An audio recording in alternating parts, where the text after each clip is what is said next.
in collaboration with the Cyprus Mail. This is the Cyprus News Digest with Rosie Haralambous.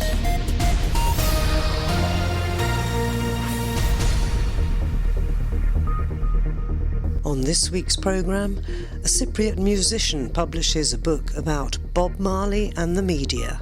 Mainstream media generally didn't represent Marley in the same way that they represented pop icons like, say, David Bowie, Queen, the Stones, of that era, because Marley is on that same level. And an upcoming workshop invites you to move with the emotion, to access and heal your innermost self.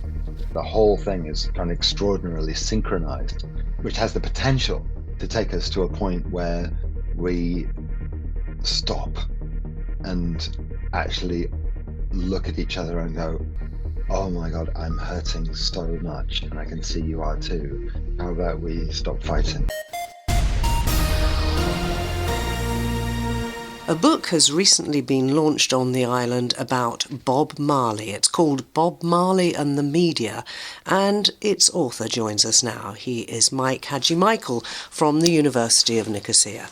Mike, you're well known, of course, to people in Cyprus who've been here as long as I have, because you're a musician, you're a poet, and so on and so forth. But I'm fascinated to know what it is about Bob Marley that made you want to write this book.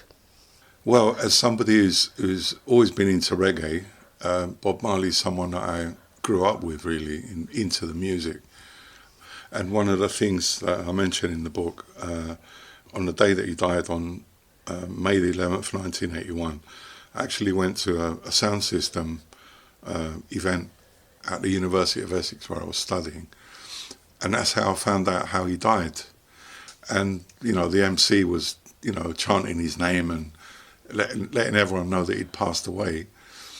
And at the time I thought to myself, that's really interesting because I've never seen him on British television beyond one or two appearances miming on Top of the Pops. And it kind of planted a seed in my mind subconsciously.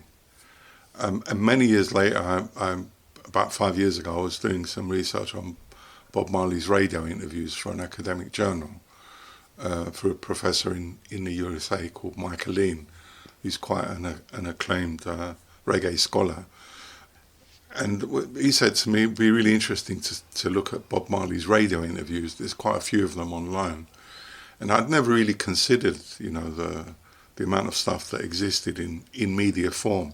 And that brought me back to that memory of how come I'd never seen him on British TV. So after I did the article on radio, I was encouraged by some colleagues at the University of Limerick to write a whole book on Bob Marley and media. And I recalled that anecdote, that experience.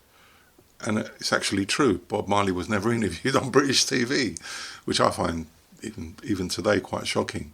Well, he was a huge influence on so many acts in the UK and all around the world. Yeah. Let's just quickly come back to you and your reggae influence, because a lot of the songs that you recorded and wrote, particularly 20 years ago or so, had a reggae influence. Yeah, I've always been, in terms of radio, I've always played reggae, and that's something that I continue to do on various internet radio stations. But was Bob Marley your first introduction to reggae? Not really, no. I was listening to a lot of British reggae. And probably one of the first bands that I saw must have been about 15 years old. I wasn't actually listening to it, I was hearing it. There's a big difference between listening and hearing. I was passing through a park and a group called Black Slate were playing a local gig. And I thought, this is pretty heavy. The bass, I was only about 15. The bass line's quite interesting, just a curiosity really. At that time, and even when I was at school in my senior high school, my black friends would have pictures, drawings on their books, Natty Dread, and there was someone with dreadlocks, and it was Bob Marley, but I didn't really know much about it in 1973, 74. It was a little bit later when I was a student, mainly at Essex University, when I started getting much more into reggae, mainly dub music, and from there I started playing it on the radio. And I got more into specific artists like Marley, but I wouldn't say he was my first, introduction. But at some point, I started realising, parallel to that time when he passed away, just how significant he was. Why do you think he did have such a huge impact on so many up-and-coming bands? Because there's no doubt that you can listen to some of them, particularly from a few years back, and think that's the Bob Marley influence. Well, I think a lot of it has got to do with the fact that he continuously in the 70s, right up to his death, he toured all over the world. So wherever Bob Marley went, you see a reggae scene rising shortly afterwards. New Zealand, for example, Japan, Australia, Sweden, Norway, Germany, France, Brazil, it was all over the place. And wherever Marley went, and a lot of other artists at that time were doing similar things from Jamaica, because that was, the 70s was the decade when reggae went around the world. Wherever these artists went, you see a sort of local the seed scene. is sown. Yeah, a scene. There's a very interesting and quite well-documented reggae scene in Japan. Let's come back to your Zealand, book and tell me a little bit about what it covers and your take on it, because we've mentioned the fact that you think he was sidelined, actually. Yeah, by certain kinds of media. I don't think he was sidelined, because there's always been specialist media that are writing about reggae music, starting with publications in the UK, USA, and in Jamaica. He wasn't so much sidelined by them. Mainstream media generally didn't represent Marley in the same way that they represented pop icons like, say, David Bowie, Queen, the Stones, of that era. Because Marley is on that same level in terms of how many gigs he did and how many hits he had. But also how many people actually went to his gigs. So the gig at San Siro in Italy, for instance, in 1980, up until recently held a record for the biggest rock gig with over 100,000 people. So he's up there with all those other great legends of the 70s. So one of the things that interested me was why he wasn't represented in the same way, mainly on radio and television. In print form, because the 70s was the decade of the music magazine, NME, Melody Maker, Sounds, all that, Cream in the USA, Billboard, Rolling Stone, all that. In print form, there probably are thousands of references to Bob Marley, and I found quite a lot of those. So the chapter on the print, I actually think is probably the most informative chapter of the book, because in print there was actually a lot of journalists that were being reflexive about what other journalists were, their lines of questioning. Some journalists were very harsh on Bob Marley's beliefs. A lot of the time they didn't really understand his belief system in the way that it was definitely understood in Jamaica. So there's a number of interesting things that you only find in magazines.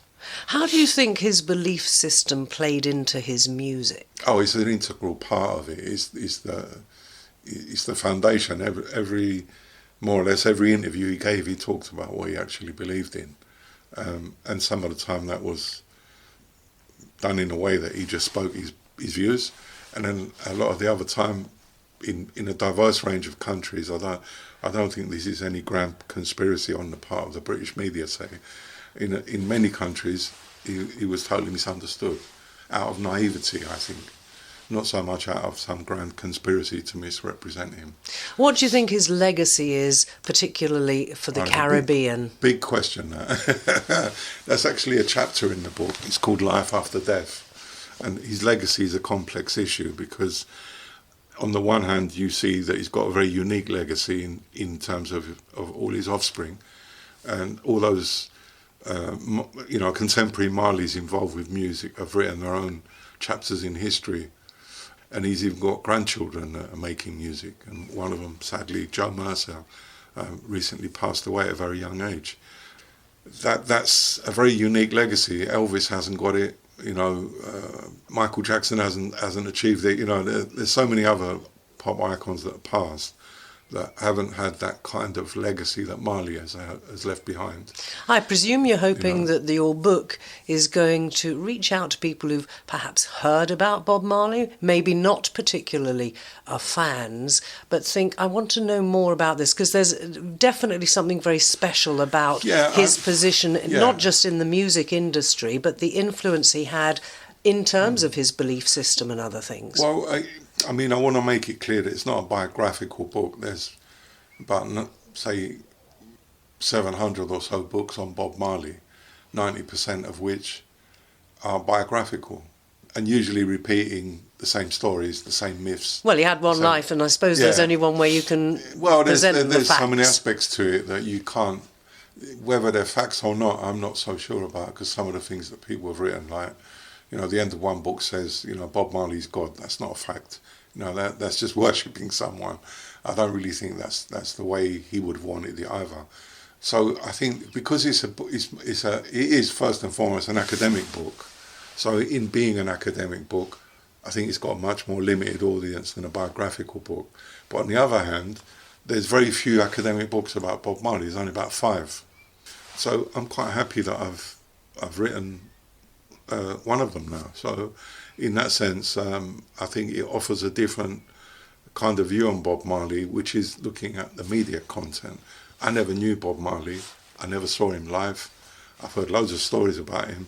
I've met loads of people who knew him, but I'm not in any way claiming to be a Bob Marley expert. My focus is on the media content itself and what it represents. And possibly, hopefully, by the time you finish reading it, you get an idea of what that constitutes. Not in a way that there's a grand conspiracy or media was always good to him, always bad to him, but in a very diverse way, which is inspired mainly by the sort of perspective of cultural studies and a scholar called Stuart Hall, who was also from Jamaica and a British Jamaican who played a very important role in the development of cultural studies, because that's what my PhD was about. Stuart Hall did a lot of research like this in the 70s and 80s about what does media represent. So the book is also inspired by that in terms of a theoretical approach. So where can people get hold of the book? You can get the book online. The publisher is Rowman and Littlefield. And if you go to my website, hadjimike.com, it's got a special section in it called Bob Marley and Media. And if you click on that, the first thing you see is an amazing special offer of a 30% discount, which anybody can access by putting in the specific code. And it's available on online, various websites, Amazon, Goodreads, all the conventional websites for books. And usually with most academic publishers, after about a year, they publish it in, because it's hardback, after about a year they publish it in paperback. And usually with paperbacks, there's more likelihood that paperbacks will get into bookstores. Now the way academic publishing works is most of the hardbacks are only available online, and then eventually when it becomes a paperback it will, so I guess in about a year's time I'll be doing all this all over again. But that's the reality of academic publishing. It is quite elitist. But on saying that, I think the publishers that I've got, I'm very fortunate to have been published through Rowman and Littlefield, because they've done a truly amazing job.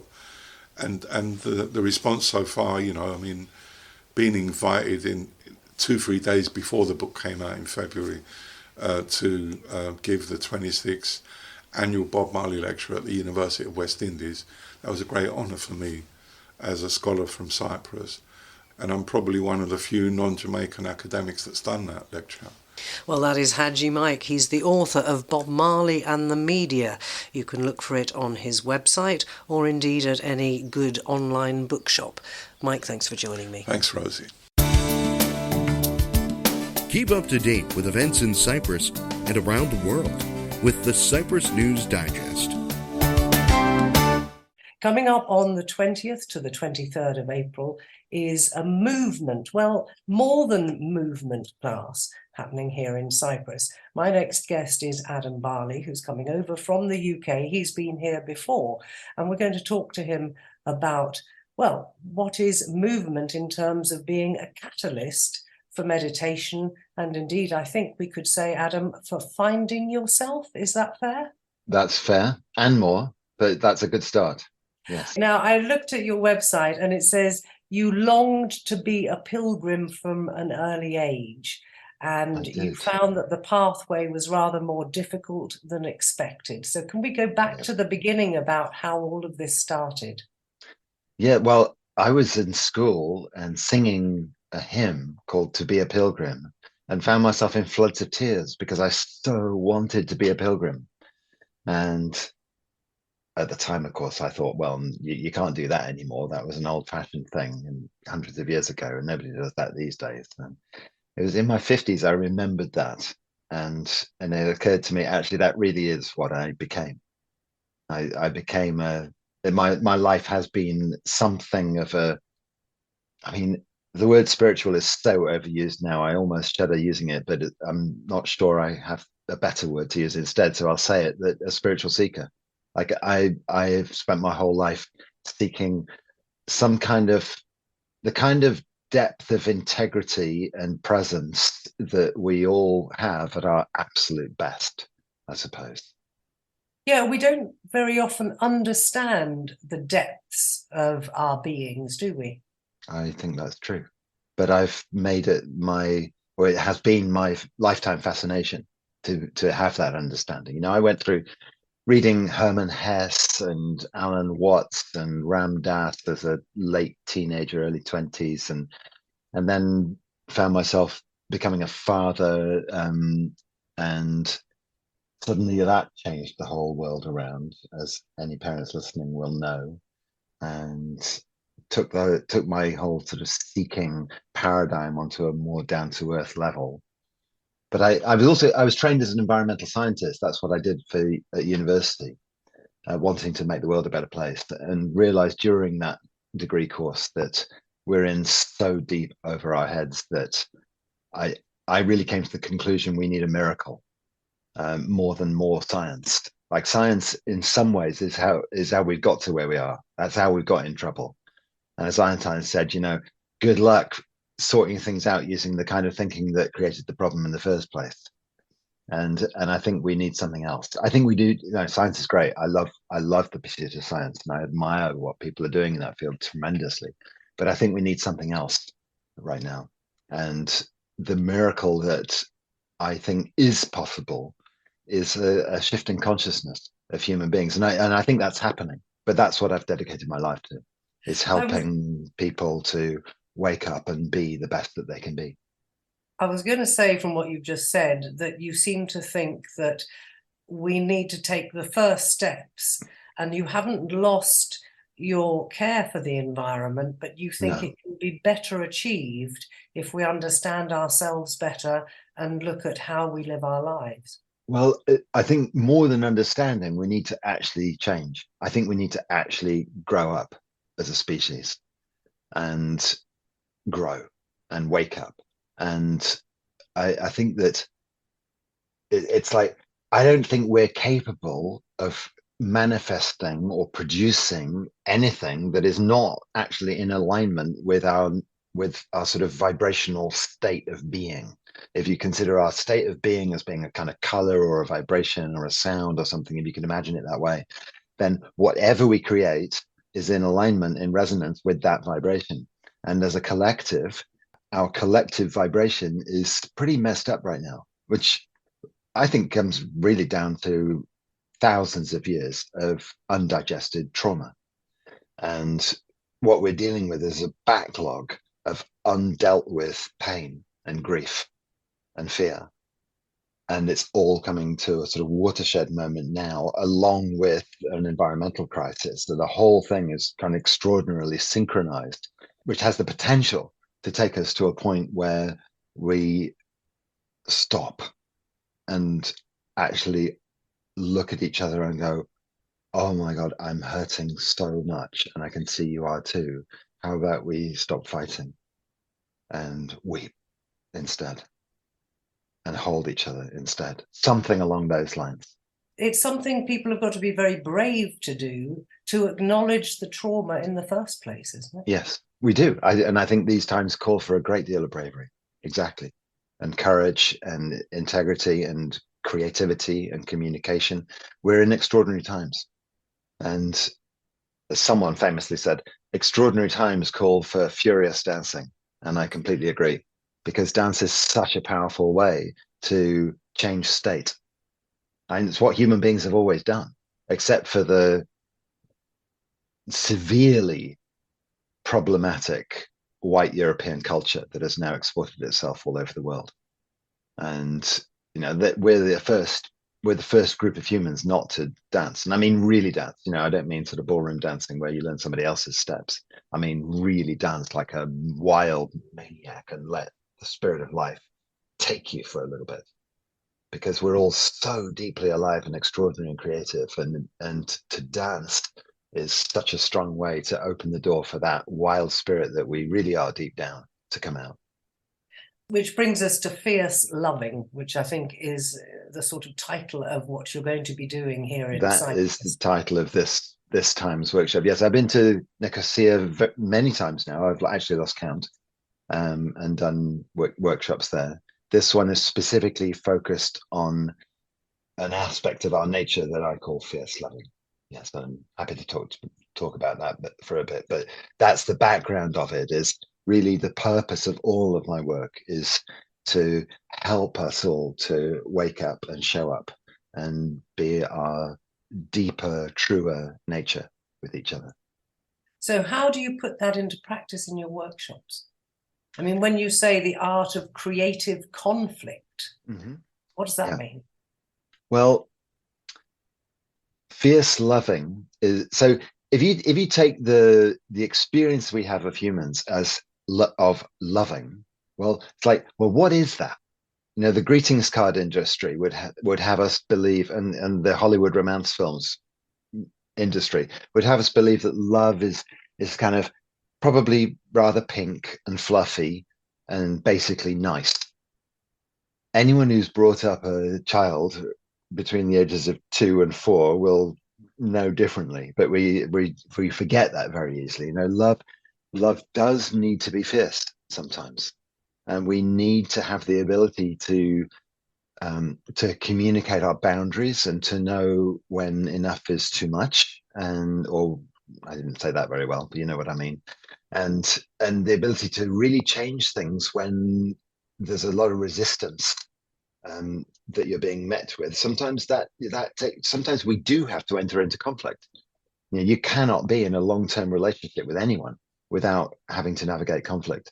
And hopefully, ideally, we could do so in a way that's creative rather than destructive. And the world is beset with destructive ways of engaging in conflict. And the basic energy inside all of that conflict is what we call anger. But as I have learned through many, many years of my own study, which began with Gabrielle Roth, but has encompassed many other practices now, and now I've left her body of work, the 5 rhythms, to create my own called 01. And so after what's now, 35 years of working on and learning through this kind of process and study, I would say that anger is so much more than we usually credit it to be. Usually what we think of as anger is really only the negative way of using a certain energy that all living beings have, an energy that exists to strengthen our sense of self in the face of adversity, and have a clear sense of, well, okay, you're like that, or you think that, or you feel that. Actually, I feel differently. I'm over here. I'm different from you. The ability to stand firm on our own ground and know ourselves to be different from someone else and be okay with that. The energy that takes is the positive side of the energy that we call anger. But you've also surely got to have a recognition that the other person, yes, is different from you, yes, and you have to respect their truth. Well, you don't have to do anything because we're free.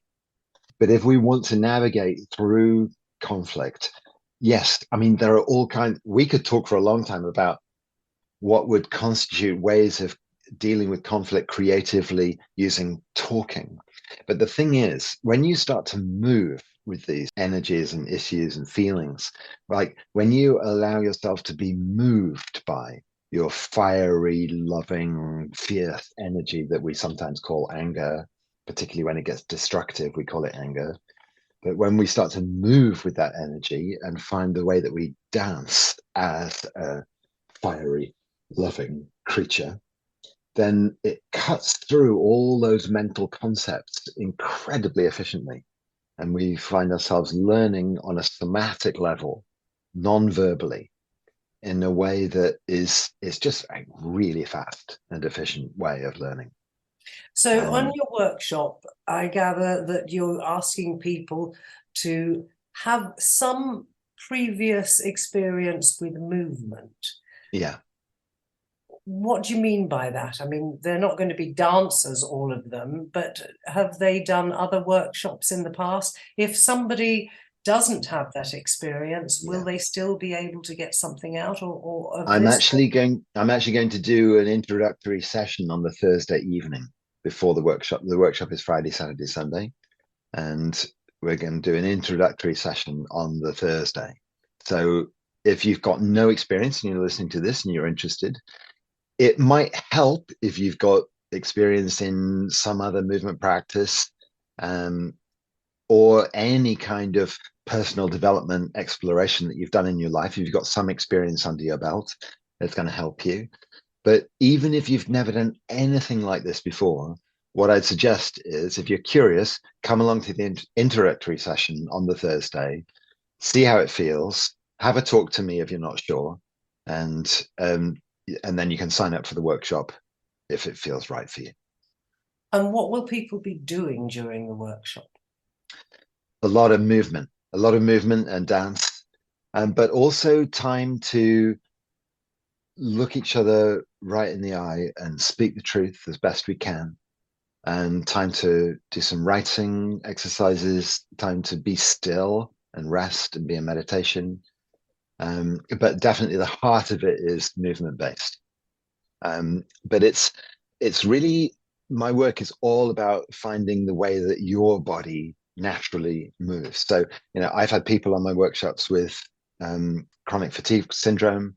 I've had people in my workshops with no legs and they come in a wheelchair. And so, it's very, you don't have to be young, fit and sprightly, and everybody welcome.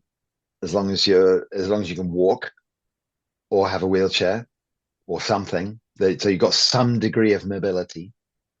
But it can really be, like some people will get very energetic and very expressive during a typical workshop with me.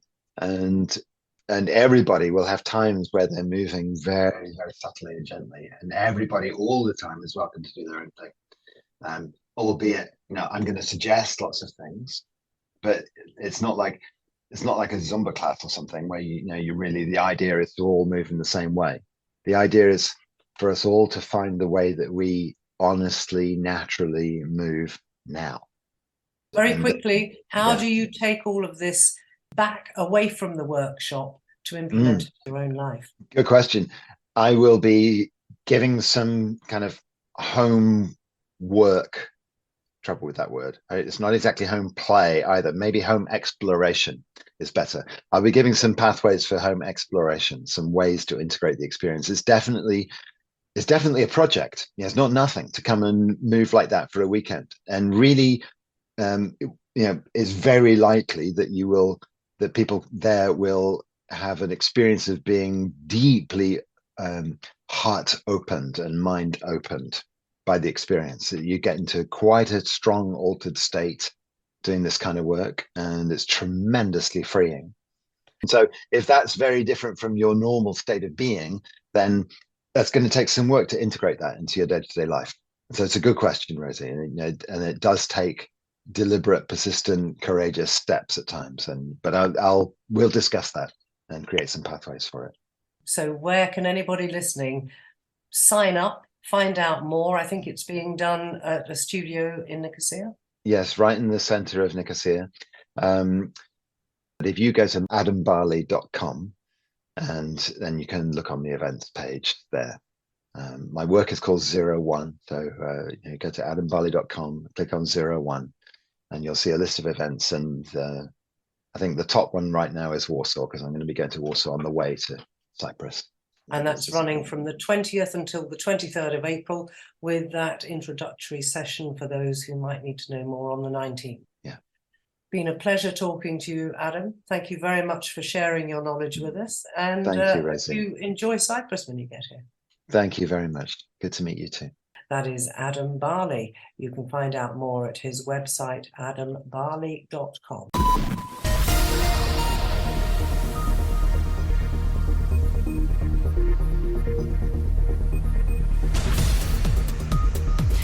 Well, that about wraps up this edition of the Cyprus News Digest. Many thanks for your company.